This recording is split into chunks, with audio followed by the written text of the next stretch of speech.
remember the year it started now. But basically, Tim had been putting on a series of gigs down at Moles since 2001.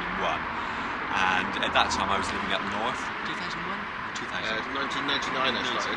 Okay. So we can correct that as we go along. But basically I've been living up north and sort of like keeping in touch with Tim as he was putting on the gigs. And then when I moved back down to Bath in 2002, I wanted to sort of get more involved with what was going on there. So I started helping out Tim with putting on the gigs. And then the thing that was a specific impetus to us wanting to do the record label is it kind of been in our minds anyway, and then we received a demo from a band called Ikara Cult, which the first time we heard it we were just completely blown away by. It was just a cassette that turned up in the post, and it was just like the best demo we'd heard for years. It was just amazing. And because we knew quite a few people who had record labels and things like that, we thought this needs to come out, this really needs to come out. And so we got in touch with various people that we knew to see if they would be interested in putting it out. And there were no takers on it. And that was the kind of thing that's like, well, if no one's going to put something like that out, maybe we need to start a label so we could release it.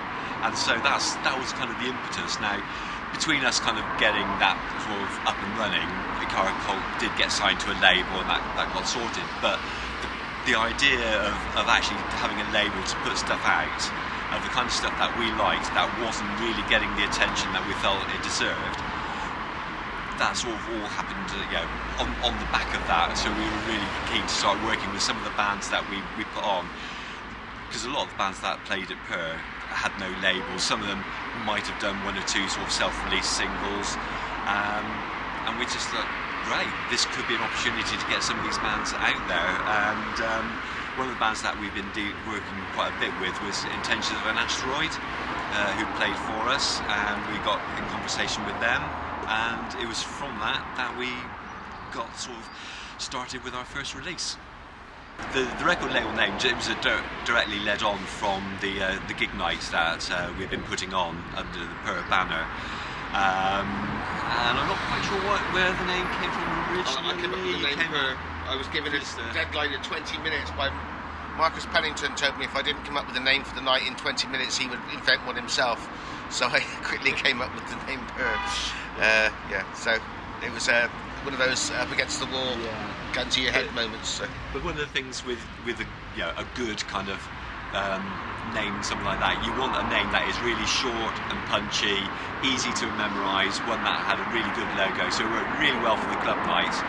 And then because the club nights already had a kind of established kind of thing in the music press where people knew of the PURR nights, it was really logical that if we were going to do a label that we carry on that, because then people would just associate the two, so they would become kind of intertwined really.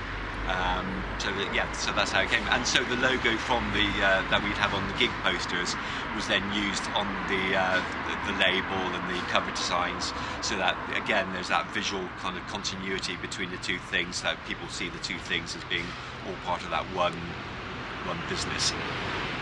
Particularly once the gig kind of things had been sort of underway for a good year or so, bands would be sending us demos. We'd get a lot of demos that came in via Moles, and we would kind of sort through those. Also, bands started sending them to us directly, looking for gigs. And so we would sort of have listening sessions, usually once a week, where we'd get all the demos, sit down, listen to them, usually with a couple of friends, to sort of go through them all and see what kind of triggered a response with people. And then it was through conversations with the band. Sometimes we'd know that band had not put anything out, and we might be talking to the bands and they'd say, oh yeah, we love what you're doing. And particularly once we'd had the first couple of singles out, that we also then bands started contacting us directly about putting stuff out. So it was kind of a mixture really. To begin with, it was kind of a step on from doing the gig. So the process of finding bands came out of putting bands together for the gigs. But then after the first 2 or 3 releases, bands then started getting in touch with us saying, oh, love what you've been putting out. Here's our latest demo, would you be interested in that? So there was a kind of a good little kind of process that we had of kind of listening to stuff, and it was just stuff that we heard that really excited us, and we just thought, this is really, really good. And sometimes, sometimes we'd see a band play and they'd be like, this is amazing. What have you got for us to play? Have you got a record? And they'd be like, no, we haven't got anything out. And we're like, okay. So and we'd start those conversations with the band. Yeah, we licensed Gravy Train's men's EP and put that out, and I think that's probably the most collectible thing we put out. And maybe Hyper Kaneko or something like that. that sold out. They're very sort of, but the Gravy Train EP that sold out, and that went really, really well. Because we had a mixture of stuff that we put out, because we did some stuff as vinyl, we did some stuff as CDs, and we also made tracks available as downloads via the PURR website. I think it was 20 releases in total by the end. Some of them are still going, not necessarily in the format that we knew them, but the various members are perhaps working on stuff, so still in touch with people like from Aquavista, JR, people like that. Hot Puppies, still in touch with them. Fog Band. Fog Band, obviously, yeah. So there's quite a few of the bands, at least half of them are still going in some form or other, still involved with music, even if they're not performing as the bands that they were at that time. They're still either performing or they're producing, things like that. Or some of them we just still keep in touch via Facebook and things like that. So and it's just really nice to see people who are still into the music that that they're doing. And it's quite interesting. Quite a few of the people that we've worked with in the past are actually now involved with teaching and things like that. So they're kind of inspiring the next generation of bands to kind of follow in their footsteps. No plans at the moment. So the last thing we did was the Piney Gur single of All the Wonderful Things, which was PURR 24.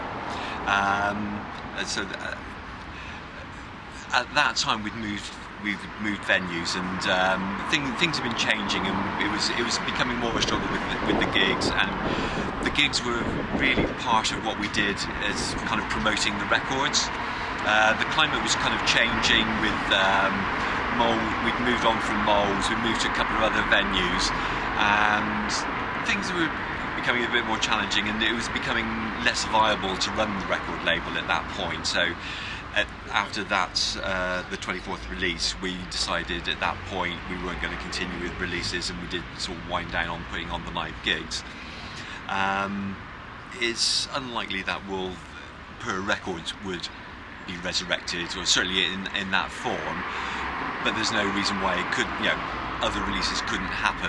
And Tim could probably sort of like talk a bit more about sort of like his involvement with some of the new bands that are around. So we're still actively involved with record labels, even if we're not putting stuff out ourselves. And it's very possible that PURR gigs could start up again at some time, maybe more as one-offs rather than regular things. And on the back of that, who knows, So I can't see it being like a directly just like restarting everything back to how it was, because the climate has changed. There's a different world out there in terms of record releasing and things like that. But never say never, because we could be still sitting down and I don't know, the 2020s version of the Ikara Cold demo will come in and we'll be like, oh my god, this has to be heard. You never know. we could still be inspired to put stuff out.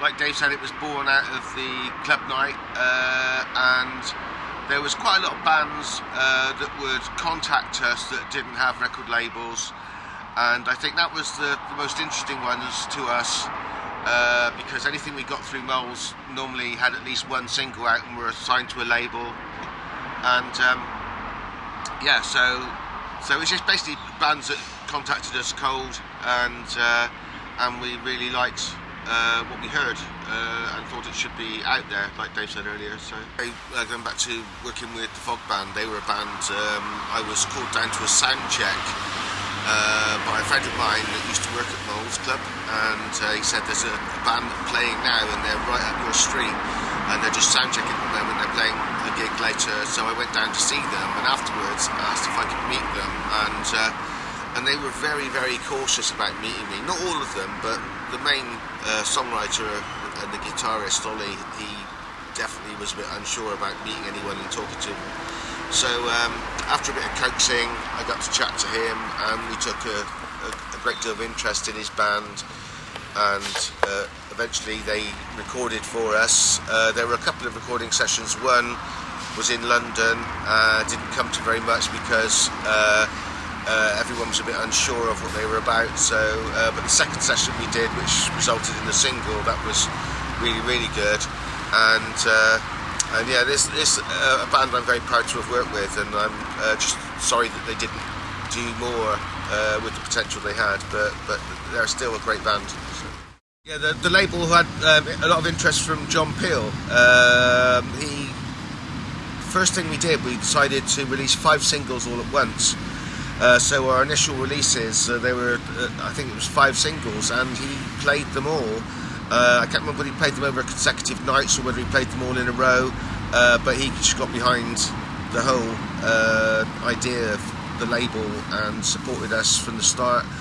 At that time we were contacting him as individuals and chatting to him, and so we had no promotional department or anything like that we're working on him or anything like that. So I think he liked that kind of natural approach that we gave to it.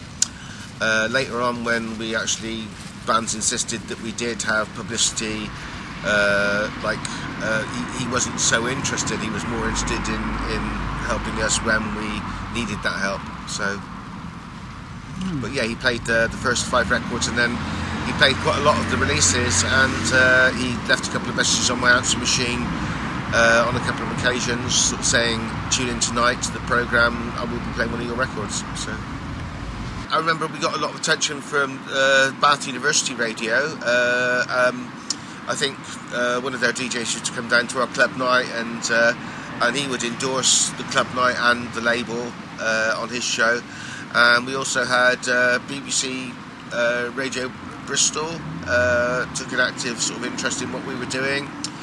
We managed to get the Fog Band onto regional television promoting the Law of the Sea. That was their single they did with us. So yeah, they were on regional TV, and we shot that at HTV West. Went along, and remember, it was very, very exciting. It was when they were young and really raw, and I remember feeling like pinned to the wall by the music as they were playing it. Very exciting moment in time for me. More recently, during the lockdown period, I've been working with various bands in Rome. When I worked with closest has been a band called Judah, and I helped them with their 3rd and 4th album. I've also been writing songs with another Roman band called the Mad Rollers.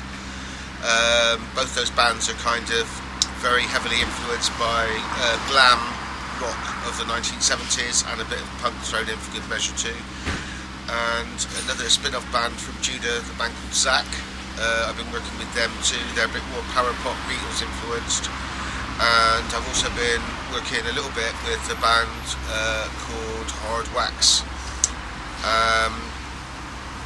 Apart from that, I've worked on a project to put out an LP by a band that was signed to DJM between 1973 and 1974, a band called Hector. They released 2 singles at the time, Wired Up and Bye Bye Bad Days, and we've just got some demos and outtakes about to be released on the Radiation label, and that's coming out very, very shortly. I think August, September time.